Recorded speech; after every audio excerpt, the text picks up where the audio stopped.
엔트로피의 법칙이라고 하는 말이 있습니다. 이 엔트로피라고 하는 말은 자연계에서의 모든 에너지의 흐름은 질서에서 무질서의 방향으로 퍼져나가려고 한다, 그런 이야기입니다. 세상 모든 것은 시간이 지나감에 따라 이상하게도 좋은 쪽에서 나쁜 쪽으로 변화를 하더라는 것입니다. 그걸 물리학에서 엔트로피라고 하죠. 예를 들면 나무 토막을 그냥 놔두면 시간이 지나감에 따라 좋아지는 게 아니라 점점 썩어갑니다. 그 아름다웠던 꽃도 시간이 지나가면서 시들어 버립니다. 그 강한 철근도 그냥 놔두면 녹슬어서 결국은 못 쓰게 됩니다. 질서가 무질서로 변합니다. 이처럼 세상 모든 것은 시간이 지나감에 따라 좋은 쪽에서 나쁜 쪽으로 변화를 한다. 이것을 엔트로피의 법칙이라고 말을 합니다. 여러분, 우리 인생도 마찬가지입니다. 그 아름다웠던 여인이 시간이 지나가면서 주름이 생기고 흰머리가 생기고 쭈글쭈글해지고 노인으로 변해갑니다. 아름다움 영원할 줄 알았습니다. 젊음도 영원할 줄 알았습니다. 하지만 다 변하고 있습니다. 지식도 변하고 명예도 변하고 권세도 변하고 심지어는 건강까지도 변하고 있습니다. 우리는 이러한 것들이 영원할 줄 알았습니다. 그런데 속절없이 다 지나가 버리고 마는 것들입니다. 결국 남는 것은 허무함밖에 없더라. 그래서 솔로몬은 전도서 1장 2절에서 전도자가 이르되 헛되고 헛되며 헛되고 헛되니 모든 것이 헛되도다 라고 인생무쌍을 이야기했던 것입니다. 그러므로 지혜로운 사람과 어리석은 사람은 어떻게 구별하느냐? 지혜로운 사람은 변하는 것과 변하지 않는 것을 구별할 줄 아는 사람이요, 이것을 구별할 줄 모르면 이것은 어리석은 사람입니다. 세상의 모든 것은 이렇게 다 지나가고 변하는데 유일하게 영원토록 변하지 않는 것이 하나 있습니다. 이 세상 가치는 다 변합니다. 그러나 영원히 변치 않는 가치가 하나 있습니다. 그게 뭡니까? 그런 것이 진짜 있다면 우리는 빨리 찾아서 그것을 알아야 되겠고 그것을 추구해야 될 것입니다. 그것이 진정한 지혜이기 때문이죠. 하지만 영원한 것을 모르고 계속 허무한 것을 추구하고 산다면 참으로 어리석은 인간이 아닐 수 없습니다. 시간이 지나감에 따라 변질되는 것, 변하는 것, 이것을 우리 인생의 기준으로 삼고 산다면 정말 어리석은 일일 것입니다. 자, 그렇다면 목사님, 이 세상에서 영원히 변치 않는 것이 하나 있다고 그랬는데 그게 도대체 뭡니까? 그것을 알아내는 것이 오늘 설교의 핵심이 되겠습니다. 요즘 고3 수험생들 가장 힘든 때입니다. 수험생들에게 물어봐요. 너 인생 목표가 뭐냐? 선생님, 좌우지간 대학 들어가야 됩니다. 무슨 과? 그런 거 묻지 마세요. 일단 합격하는 것이 내 목표입니다. 그래서 이 아이들이 대학에 합격을 했습니다. 그런데 놀라운 것은 그 어렵게 들어간 대학생들 가운데 자기가 이러한 학과 이러한 대학에 들어온 것에 60%가 후회를 한다는 거예요. 그래서 대학을 졸업한 뒤에 자기 적성을 찾아 전문대학으로 다시 들어가는 이상한 풍조가 대학가에 있습니다. 그들은 고3 때 좌우지간 대학에 들어가야 된다, 그게 목적이었습니다. 그런데 막상 들어가 놓고 보니까 이게 별게 아닌 거예요. 이건 인생 목적으로 삼아서는 안 될 것인데 그걸 목적으로 삼았던 것, 이것이 잘못됐던 것입니다. 그래서 후회하고 대학을 졸업한 후에 전문대학을 다시 들어가는 이상한 풍경이 보입니다. 여러분, 세상 것들은 이처럼 결코 인생의 기준이 될 수 없습니다. 그래서 지혜로운 사람은 변할 것은 미리 변화시키고 버려야 할 것은 이미 버려버립니다. 무가치한 것, 아예 무가치한 것을 돌려버립니다. 그러면서 새로운 것, 보다 더 영원한 가치의 것을, 영원히 변치 않는 진리를 찾아 나아갑니다. 이런 사람이 지혜로운 사람입니다. 오늘 우리가 읽은 본문은 우리에게 뭘 말해줍니까? 우리 인생에 있어서 가장 기초적인 상식이요 기본적인 원리를 알려주고 있습니다. 그게 24절입니다. 그러므로 모든 육체는 풀과 같고 그 모든 영광은 풀의 꽃과 같으니 풀은 마르고 꽃은 떨어지되 우리 오직 주의 말씀은 세세토록 있도다.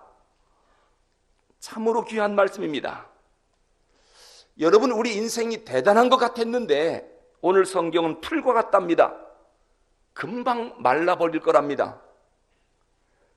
우리 인간이 누리는 영광이 대단한 것 같아도 그 영광이 풀의 꽃에 지나지 않는다는 거예요. 곧 시들어 떨어져 버린다는 것입니다. 별거 아니랍니다. 여러분, 오늘 우리의 최고의 관심사가 뭡니까? 어떻게 하면 이 늙어가는 이 몸뚱아리를 좀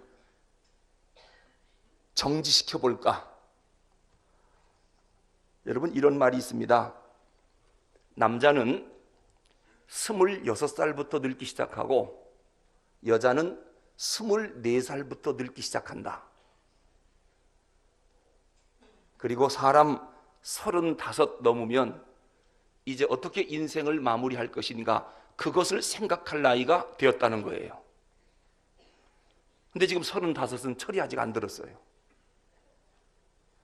여러분, 35살까지는 어떻게 살 것인가, 그리고 35을 정점으로 이젠 어떻게 내 인생을 마무리할 것인가, 그 나이가 35이라는 겁니다.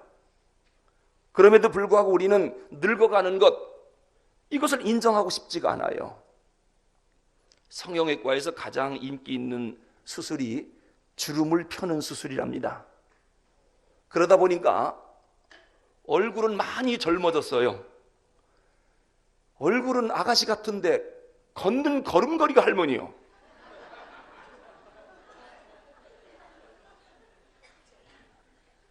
주름은 없어졌는데 허리가 자꾸 아프고 무릎이 아픈 거 어떡합니까? 어떤 분은 조금이라도 젊어 보이려고 청바지도 입어보고 핫팬츠도 입어보고, 어떤 어르신은 빨간색 넥타이를 맸어요. 좀 더 젊어 보이려고. 그런데요, 나이 들어 보니까 어떤 걸 입어도 자세가 안 나와요. 젊었을 땐 뭐 하나만 입어도 멋있었는데 이렇게 지나가는 것들이에요. 어떤 분은 아주 비싼 보석 귀걸이를 귀에다 걸었는데 귀가 탄력이 없어갖고 구멍이 길게 뚫어져 있어요. 도대체 나이가 들면서 어울리는 게 별로 없더라는 거예요. 이 변해가는 것들을 어떻게 살아도 좀 늦춰보려고 애를 쓰는 것이 오늘 우리의 모습인데, 전 마음을 바꿨습니다. 까짓거 곱게 늙어가자. 자연의 이치에 역행하려고 하지 말고 순응하며 살자. 내 나이에 맞도록 멋지게 살자. 이게 지혜로운 거예요. 좀 늦춰보려고 별짓 해봐야 소용이 없습니다. 여러분, 모든 게 다 지나갑니다. 지나가는 거 붙잡으려고 너무 그렇게 애쓸 필요 없습니다. 그냥 지나가게 내버려 두십시오. 꽃은 마르고 시들어 떨어질 겁니다. 풀도 마르고 시들어 버립니다. 그게 자연의 이치요 섭리입니다. 그래서 지혜로운 자는 자연의 섭리를 역행하려고 하지 않고 보다 더 큰 것, 보다 더 위대한 것을 생각합니다. 그래, 깊이 생각을 해보니까요, 건강도 젊음도 다 지나가고 있어요. 그런데 그 어느 때보다도 진실을 찾았어요. 젊었을 땐 이렇게 진실하지 않았거든요. 다 잃어버린 줄 알았어요. 그런데 겸손을 얻었어요. 이제서야 처음 사람다운 말을 할 줄 알아요. 그러니까 나이가 들면서 모든 것 다 잃어버린 게 아니라 변한 것들은 버렸고 변치 않는 소중한 것들을 많이 얻었더라. 결코 손해난 인생은 아니었습니다. 육체는 점점 후퇴해요. 그러나 내 영혼은 점점 하나님 만날 날이 가까워 오니까 새로워져요. 세상 영광은 사라져가요. 허무하기 그지없어요. 그러나 진리는 영원합니다. 그 영원한 진리를 나이 먹으면서 우리가 얻은 것입니다. 변하는 것들 속에서 변치 않는 것들을 우리는 찾아냈습니다. 그래서 우리는 지혜로운 사람인 것입니다. 언젠가 존경하는 어느 교수님 댁을 방문했습니다. 오래전에 방문했을 때는 교수님 가정에 책으로 가득 차 있었습니다. 그런데 이 교수님 교수직을 은퇴하시고 이제 인사차 우리 몇몇 목사님들이 방문을 했는데 그 많은 책이 싹 없어지고 밥상에 성경책 한 권만 딱 펴 있어요. 그러니까 어느 목사님이 물었습니다. 교수님, 그 많은 책들 다 어찌하셨습니까? 그랬더니 이 교수님 말씀하시기를 신학교에 모두 기증을 하셨답니다. 그리고 하시는 말씀이 이제 나한테 필요한 건 성경책 한 권뿐이면 돼. 문학도 철학도 심지어는 신학도 다 부질없는 짓이야. 오직 성경만이 영원한 거지. 그런 말씀을 하셨습니다. 여러분, 진리를 연구하는 신학이라고 하는 학문도 시대와 상황에 따라 변한다는 걸 아십니까? 왜냐? 신학도 인간이 하는 학문이기 때문에 그렇습니다.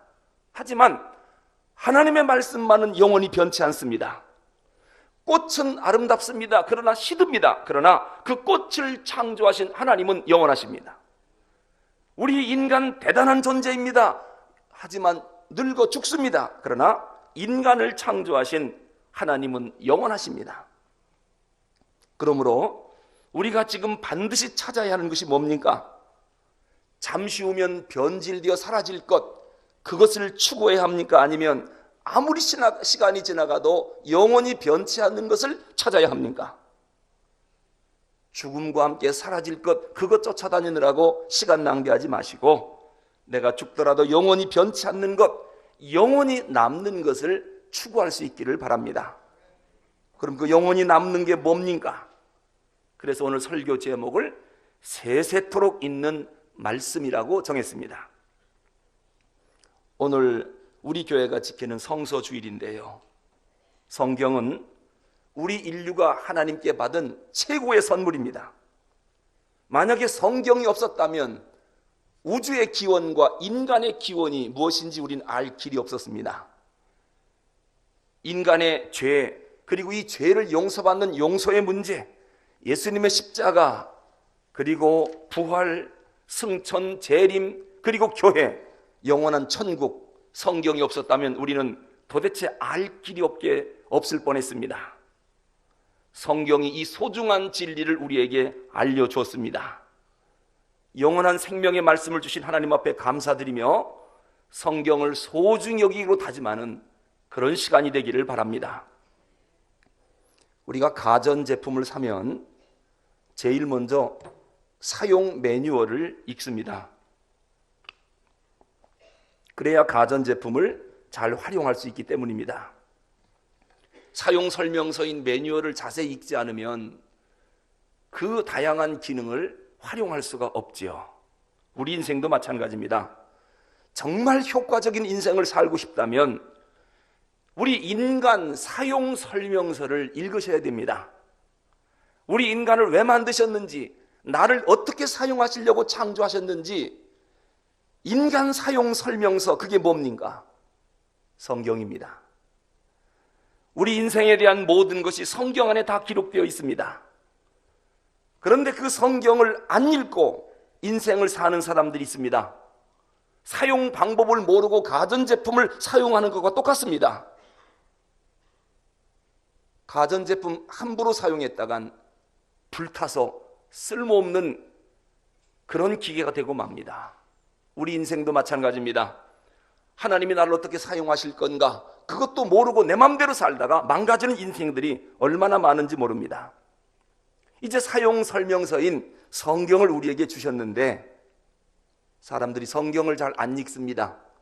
그리고 성경대로 사는 게 아니라 자기 멋대로 삽니다. 그래서 망가진 인생들이 어디 한둘입니까? 어떤 분은 그래요. 목사님, 성경을 읽어도 뭔 뜻인지 모르겠습니다. 그래서 신학을 공부한 목사의 설교가 필요한 것입니다. 우리가 하나님 앞에서 어떻게 살아가야 하는지, 내 인생을 왜 창조했는지 창조 목적을 설교를 통해서 날마다 알려주는 것입니다. 신정통주의 신학자인 칼바르트가 1차 세계대전 이후에 자유주의 신학의 반기를 들고 말씀의 신학을 수립해 놓은 아주 유명한 신학자입니다. 그런데 칼바르트는 하나님 말씀을 세 가지 형태로 구분해서 말합니다. 첫째는 성육신된 말씀, 육신을 입은 말씀이라고 하는 뜻입니다. 이것은 예수님의 인격을 의미하는 것입니다. 요한복음 1장 1절에 보면 태초에 말씀이 계시니라, 이 말씀이 하나님과 함께 계셨으니 이 말씀은 곧 하나님이시니라고 했습니다. 예수 그리스도 자신이 하나님의 말씀이라고 하는 겁니다. 두 번째, 뭐가 하나님의 말씀이냐? written word입니다. 기록된 말씀, 계시로 인하여 기록된 말씀, 이것이 바로 성경입니다. 성경은 우리 손에 주어진 기록된 하나님의 말씀입니다. 예수 그리스도가 하나님의 말씀이요, 두 번째는 성경이 하나님의 말씀입니다. 그리고 세 번째는 선포되는 말씀입니다. 이것을 설교라고 합니다. 여러분, 목사의 설교는 선포되는 하나님의 말씀입니다. 그래서 우리가 설교를 들을 때 하나님의 음성으로, 하나님의 말씀으로 알고 아멘으로 화답하며 말씀을 받아들여야 합니다. 이것이 칼바르트가 말한 세 가지 하나님의 말씀입니다. 그런데 저는 이 세 가지에다가 한 가지를 좀 더 추가하고 싶습니다. 그게 바로 뭐냐면 다시 오시는 말씀, 재림하시는 말씀, 그분도 말씀입니다. 부활 승천하신 예수님, 지금 우리를 데리러 다시 오고 계십니다. 조만간에 도착하실 것입니다. 그 예수님, 다시 오시는 예수님이 우리의 영원한 생명의 말씀입니다. 예수님 오실 때 어떠한 현상이 있는가? 하나님의 나팔소리 천지진동할 때에 예수 영광 중에 구름 타시고 천사들을 세계 만국 모든 곳에 보내어 구원 얻은 성도들을 모으리. 천사장의 나팔소리와 함께 우리 주님이 천군 천사랑 우리를 데리러 재림주로 다시 오신다는 말씀입니다. 이 재림의 주님을 맞을 준비를 철저히 하는 데에 영생이 있는 것입니다. 이렇게 재림에 오시는 예수님이 또 하나의 하나님의 말씀입니다. 지금 우리가 대림절 절기를 지키고 있는데요, 말씀드렸듯이 초림의 예수, 우리를 구원하러 이 땅에 성육신되어 오신 예수님을 기다리는 절기가 대림절 절기요, 성령님이 우리와 함께 하신다고 약속하셨기 때문에 그 성령님이 내 마음속에 오시기를 간절히 기다리는 것도 두 번째 재림절이요, 역사의 종말에 우리를 데리러 오시겠다고 약속하신 재림의 주님 오시기를 기다리는 것, 이것도 세 번째 의미의 대림절입니다. 오늘 우리는 다시 오시마 약속하신 그 주님 언제 다시 오실지 얼마나 기다리고 있는지 모릅니다. 죄송하지만 저도 다시 오시는 예수님을 맞이하려고 모든 걸 버리고 주님 일하려고 뛰어나온 사람입니다. 먼 하늘 이상한 구름만 떠도 혹시 오늘 우리 주님 오시는가 얼마나 기다리는지 모릅니다. 꿈에라도 다시 오시는 주님을 만나고 싶어 얼마나 주님을 부르는지 모릅니다. 마태복음 24장 14절을 보면 예수님 오실 때 이런 징조가 보인답니다. 천국 복음이 모든 민족에게 증거되기 위하여 온 세상에 전파되리니 그제야 끝이 오리라 그랬습니다. 천국 복음이 땅끝까지 증거되면 세상 끝이라, 그때 예수님이 내려오시겠답니다. 자, 그러면 천국 복음이 언제쯤 다 증거가 끝날까? 여러분, 우리나라에 많은 선교단체가 있습니다. 그런데 그 선교단체에 장기적인 목표들을 세우잖아요. 1년 후의 목표, 5년 후의 목표, 10년 후의 목표, 선교 모든 단체들이 똑같이 장기, 단기 목표를 세우는데 어느 선교 단체를 가든 2030년 이후 목표는 안 세웁니다. 여러분 2030년 이후 선교 목표를 세운 선교 단체에 있는가 한번 물어보십시오. 전 깜짝 놀랐습니다. 그래서 왜 2030년 이후는 선교 목표를 안 세웁니까? 2030년까지 세계 복음화는 끝이 납니다. 그래요. 주님 말씀하셨습니다. 이 천국 복음이 모든 민족에게 증거되기 위하여 온 세상에 전파되리니 그제야 끝이 오리라. 복음이 땅 끝까지 다 증거되면 주님 재림하신답니다. 2030년에 오실지 2300년에 오실지 그날과 그 시는 아무도 모릅니다. 그러나 모든 선교단체는 2030년으로 선교 목표를 끝내고 있습니다. 정신 바짝 차리고 준비해야 될 것입니다. 세상 끝이 다가오면 재난이 있을 거랍니다. 전쟁이 끊이지 않을 거랍니다. 핍박이 있고 배교가 있고 죄악이 있고 배신이 있고 가뭄과 홍수와 지진이 계속 일어날 것이고 온갖 환난과 고통이 있을 것이다. 우주적인 고통이 있을 것이다. 이 징조들을 보면 주님 재림하실 때가 곧 되었다는 것을 기억하라. 예수님 말씀입니다. 그렇다면 여러분은 요즘 어떤 소식을 주로 듣고 사십니까? 어느 때보다도 끔찍한 소식을 날마다 우리가 듣고 있습니다. 지진, 화산, 지독한 가뭄, 어디는 지독한 홍수, 자연재해, 전쟁, 학살, 박해, 끔찍한 사건들이 하루도 쉬지 않고 일어나고 있습니다. 이 모두가 주님 재림에 오시는 소리라고 하는 것을 한시도 잊으면 안 되겠습니다. 우리는 한때 잘 살아보자고 외쳤습니다. 이제 국민소득이 2만 달러가 넘어 3만 달러를 눈앞에 두고 있습니다. 자원 하나 없는 이 나라, 여러분 대단한 거 아닙니까? 230~40개국, 전 세계 230~40개 되는 그 많은 나라 가운데 우리나라가 경제 규모 10번째입니다. 10등 안에 듭니다. 우리는 경제 대국입니다. 어떤 대선 후보는 언젠가 국민소득을 4만 달러 넘기겠다고 공약을 했습니다. 여러분 전혀 불가능한 게 아닙니다. 문제는 뭐냐? 우리가 2만 달러 넘어 3만 달러로 가다 보니까 참 잘 살게 됐지요. 우리처럼 잘 살고 잘 먹고 잘 자고, 여러분 외국 나가 보십시오.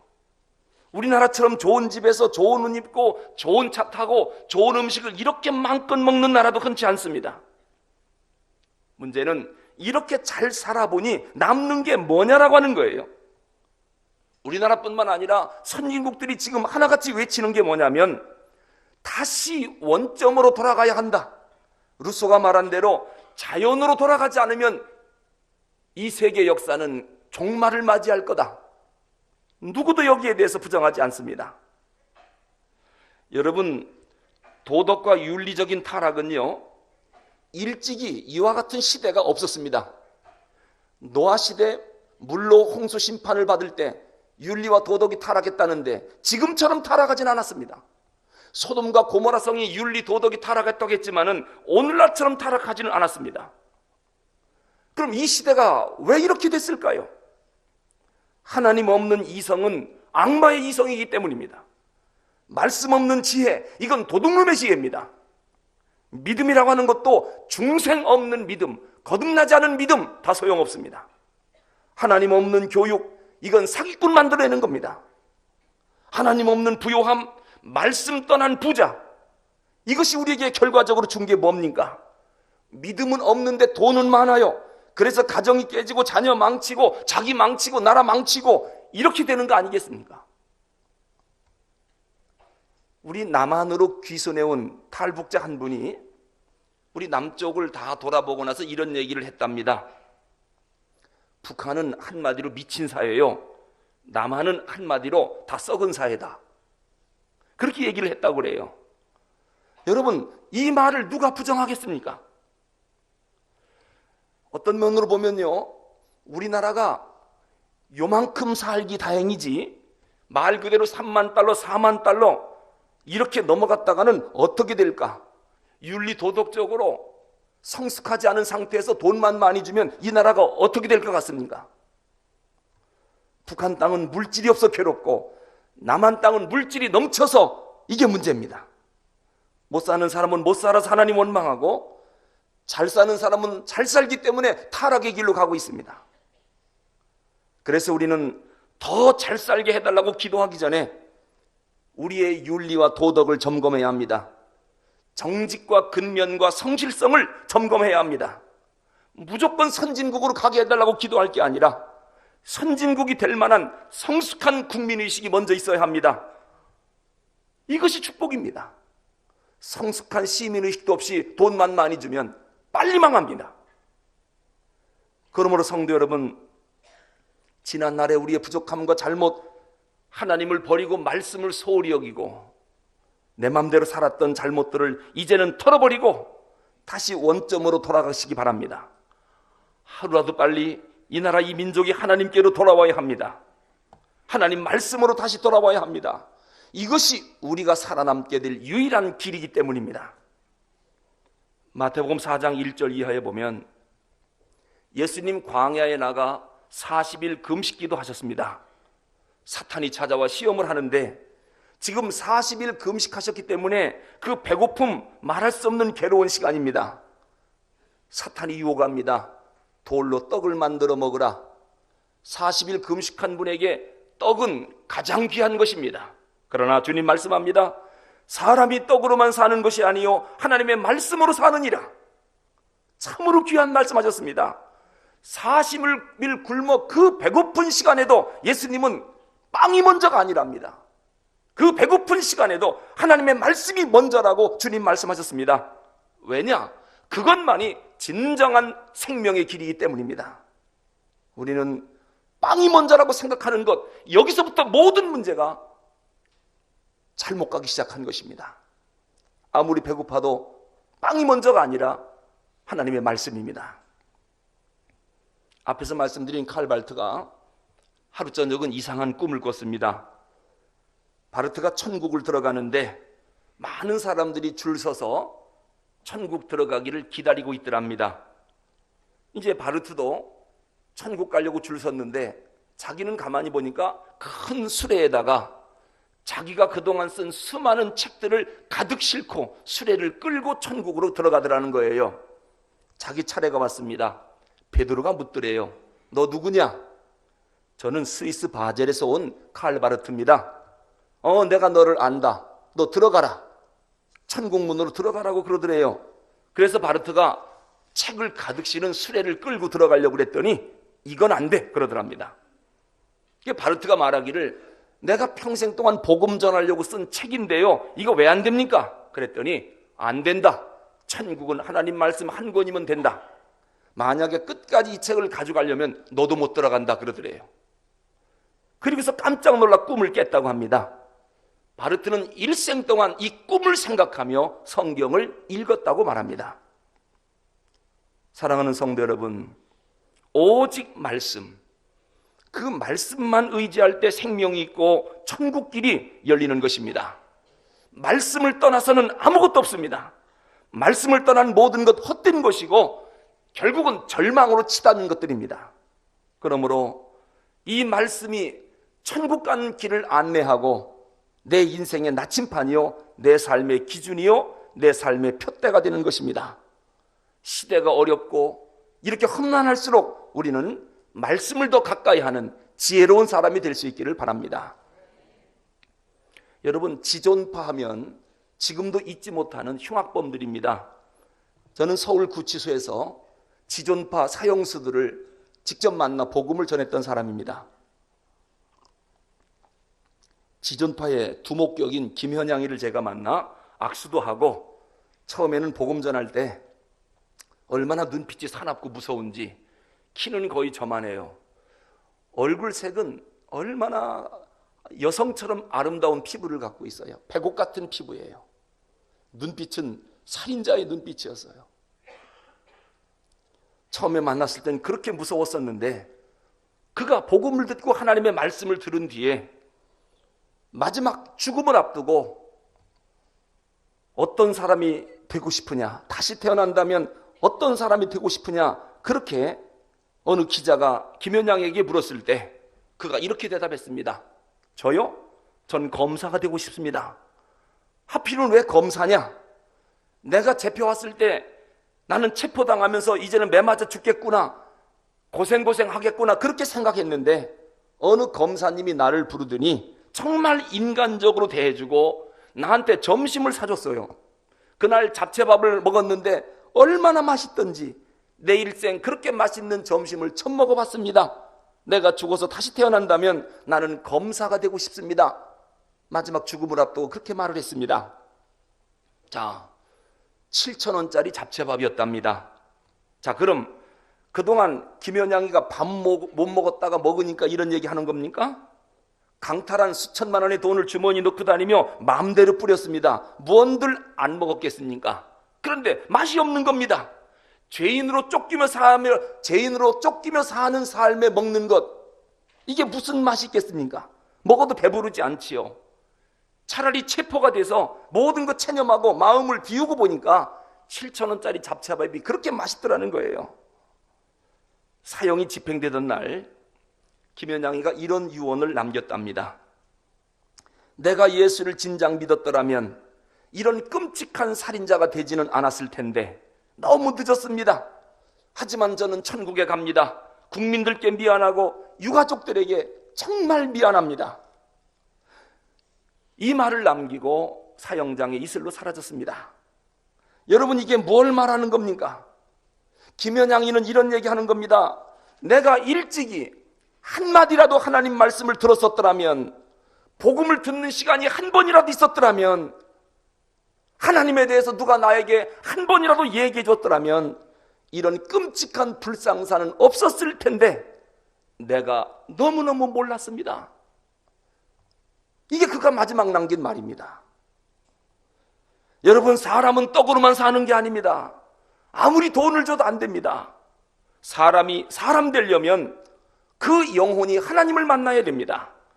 오직 하나님만이 영원하신 분이요, 그분의 말씀만이 사람을 사람 되게 만들기 때문입니다. 미국의 16대 대통령 아브라함 링컨을 아실 겁니다. 어렸을 때 엄마를 잃었고 14살 때 계모마저 세상을 떠났습니다. 그 고생 천신만고 끝에 백악관의 주인이 됐지요. 링컨은 평생 동안 낡아 빠진 조그마한 성경책을 항상 손에 쥐고 다녔답니다. 대통령 취임식장에서 성경에 손을 얹고 하나님 앞에 선서했습니다. 그 성경이 뭐냐? 어머니가 물려준 성경이었습니다. 링컨은 이렇게 말했습니다. 이 성경으로 인해서 오늘의 내가 있게 되었다. 그러므로 성도 여러분, 우리 자녀들에게 다른 유산은 못 물려줘도 괜찮습니다. 돈 남겨주려고, 땅 남겨주고, 집 남겨주려고 너무 애를 쓰지 마세요. 명예와 권세, 그것도 넘겨주려고 애를 쓸 필요 없습니다. 자녀들에게 오직 하나님 말씀, 그거 하나만 제대로 물려주면 행복하게 살 수 있습니다. 여러분, 자녀들을 예수만 잘 믿게 해주면 중류 이상의 삶은 삽니다. 굳이 대학을 안 나와도 예수만 잘 믿으면 행복하게 살 수 있습니다. 만약에 다른 것은 유산으로 다 물려줬는데 하나님 말씀만은 못 물려줬다, 신앙만은 주지 못했다, 그렇다면 모든 것 다 무효입니다. 말씀 외에 다른 것은 어떤 걸 주어도 소용없습니다. 그를 망하게 하고 죽이는 결과를 만들게 될지도 모릅니다. 삶의 의미가 바뀌어지고 나에게 영원한 소망을 주는 것은 오직 하나님의 말씀밖에 없습니다. 하나님의 말씀으로 거듭나는 길 이외에는 우리가 달리 살 길이 없다는 것을 꼭 기억하십시오. 개인이든 교회든 사회든 민족이든 이 하나님 말씀으로 돌아오지 않으면 우리에게는 길이 열리질 않습니다. 세계 역사를 보십시오. 하나님 말씀을 버렸던 나라들이 어떻게 됐는가? 공산주의 하던 구소련이나 동구 유럽을 보십시오. 1917년 10월달 볼셰비키 공산주의 혁명을 일으킨 이후에 소련과 공산 국가들은 교회를 다 헐어버리고 성경을 불태워버리고 어떤 교회는 박물관으로, 어떤 교회는 공장으로 만들어버렸습니다. 목사들을 전부 숙청시켰습니다. 긴 영적인 암흑기를 보냈습니다. 그들 나라가 전부 어떻게 됐습니까? 문화도 문학도 인간도 사회도 나라도 다 망하고 말았습니다. 오래 걸리지도 않았습니다. 소련은 70년 만에 망했습니다. 동부 유럽 다 망했습니다. 왜 망했습니까? 말씀을 버리면 이렇게 되는 겁니다. 뭐 길게 갈 것도 없습니다. 지금도 러시아가 얼마나 가난한지, 러시아 사람들이 돈 몇 푼 벌으려고 우리나라에 얼마나 많이 와 있습니까? 얼마나 살기 어려우면 돈 몇 푼 때문에 여인들은 여기까지 와서 몸을 팔고 온갖 수모를 당하며 살고 있습니까? 러시아는 하나님 없는 암흑기를 보내므로 오늘날 이렇게까지 된 것입니다. 여러분, 말씀 버리면 이렇게 된다는 것을 꼭 기억하십시오. 하나님의 말씀이 생명이기 때문입니다. 인류의 모든 역사는 말씀대로 될 것입니다. 누구도 이 길을 못 막습니다. 그래서 우리는 말씀 따라 사는 것입니다. 말씀 따라 가는 길이, 이게 지혜의 길이요, 생명의 길이요, 행복과 기쁨이 있는 길이라는 것을 우리는 알고 있기 때문입니다. 이제 남은 문제가 뭡니까? 이 소중한 하나님 말씀에 대한 우리의 태도입니다. 하나님 말씀을 어떻게 내가 바로 받아들일까? 그리고 이 말씀대로 어떻게 순종하며 살까? 이 말씀에 대한 우리의 삶의 자세를 오늘 성서주일에 다시 가다듬어야 될 것입니다. 모든 육체는 풀과 같고 그 모든 영광은 풀의 꽃과 같으니 풀은 마르고 꽃은 떨어지되 오직 주의 말씀은 세세토록 있도다. 기도하시겠습니다.